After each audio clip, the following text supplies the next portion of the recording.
అవును. వైసీపీ అధినేత వైఎస్ జగన్మోహన్ రెడ్డి చెప్పినట్లుగా యావత్ దేశం మొత్తం ఆంధ్రప్రదేశ్ వైపు చూసింది. అదేంటి? ఘోరాతి ఘోరంగా వైసీపీ ఓడిపోయింది కదా అని ఇక చూడటమేంటి? ఇదేం విడ్డూరం అనే సందేహాలు వచ్చాయి కదా? అక్కడికే వస్తున్నాం.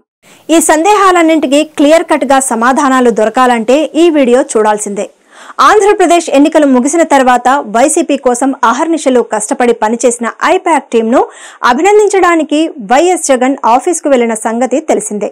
ఈ సందర్భంగా సమావేశంలో మాట్లాడిన జగన్, మనం గెలుస్తున్నాం, ఎంతలా అంటే దేశం మొత్తం మన ఆంధ్రప్రదేశ్ వైపు చూసేలా ఎన్నికల ఫలితాలు ఉంటాయి.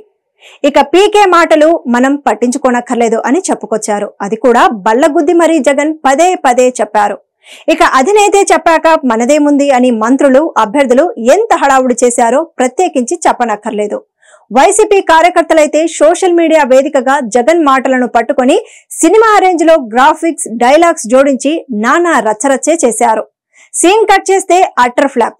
వైఎస్ జగన్ అన్నట్లుగా దేశం మొత్తం ఏపీ వైపే చూసింది. ఎలాగంటే ఇంత ఘోరాతి ఘోరంగా పార్టీ ఓడిపోయిందేంటి అని దేశమంతా చూసింది. జగన్ అనుకోవడం, ఇలా జరిగిపోవడం, ఇది కూడా దేవుడి స్క్రిప్టేనేమో సుమి. వాస్తవానికి జగన్ ఈ మాట అన్నప్పుడే భారతదేశం సంగతి అటుంచి తెలుగుదేశం సంగతి చూడండని పెద్ద ఎత్తునే కౌంటర్లు వచ్చాయి.